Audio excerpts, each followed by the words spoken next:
শুরুতেই তোমাকে একটা কথা বলি, এই পৃথিবীর সকলের কাছে তুমি ভালো হওয়ার চেষ্টা করো না। তুমি চাইলেও এই পৃথিবীর সকলের কাছে ভালো হতে পারবে না। আজ পর্যন্ত কেউ তা পারেনি, আর তুমিও পারবে না। যদি সৎ হতে হয়, যদি ভালো হতেই হয়, তাহলে নিজের কাছে হও, নিজের পিতামাতার কাছে হও। কিছু কিছু জিনিস, কিছু কিছু আদর্শ মেনে চলা উচিত। তার মধ্যে একটি আদর্শ হলো, বন্ধুদের সাথে কখনো বিশ্বাসঘাতকতা করবে না। শুধু তাই নয়, বিশ্বাসঘাতকের সাথেও কখনো বন্ধুত্ব করবে না। নিজের মধ্যে একটা জিনিস থাকা খুবই প্রয়োজন, খুবই জরুরি, আর তা হলো সৎ সাহস। যদি ভুলকে ভুল এবং ঠিককে ঠিক বলার সাহস তোমার মধ্যে না থাকে, তাহলে তোমার মধ্যে সৎ সাহস এবং ক্ষমতা কোনোটাই নেই। তোমার সাথে তোমার রবের সম্পর্ক সব থেকে বেশি গভীর হওয়া উচিত।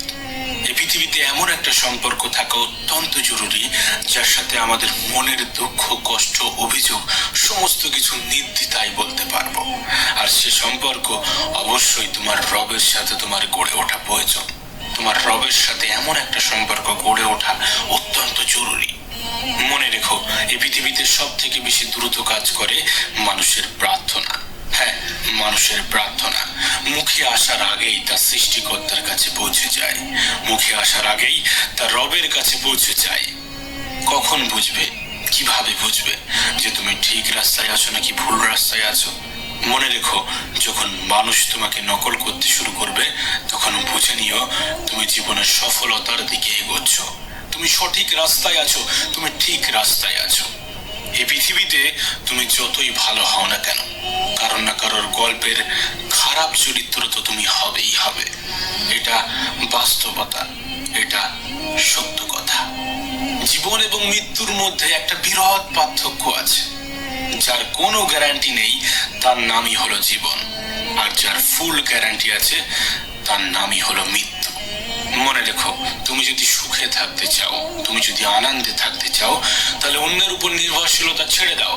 তার কারণ, অন্যের উপর নির্ভরশীল মানুষগুলো কখনোই আনন্দে থাকতে পারে না। এই জন্য এমন ভাবে নিজেকে তৈরি করো, যাতে তোমার ইচ্ছা এবং প্রয়োজনগুলো তুমি নিজেই পূরণ করতে পারো। এই পৃথিবীতে আমাদের জীবনের বিফলতার সব থেকে বড় কারণ হয়ে দাঁড়ায় আমাদের চিন্তা ভাবনা। আমরা মনে করি কাল থেকে শুরু করব, আজ নয় কাল থেকে স্টার্ট করব।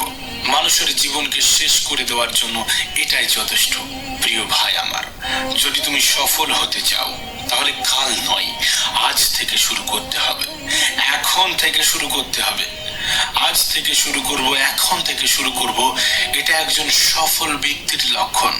আর তুমি যদি সফলতা পেতে চাও, এ লক্ষণ তোমার মধ্যে ফুটিয়ে তুলতে হবে, এ লক্ষণ তোমার মধ্যে জাগিয়ে রাখতে হবে।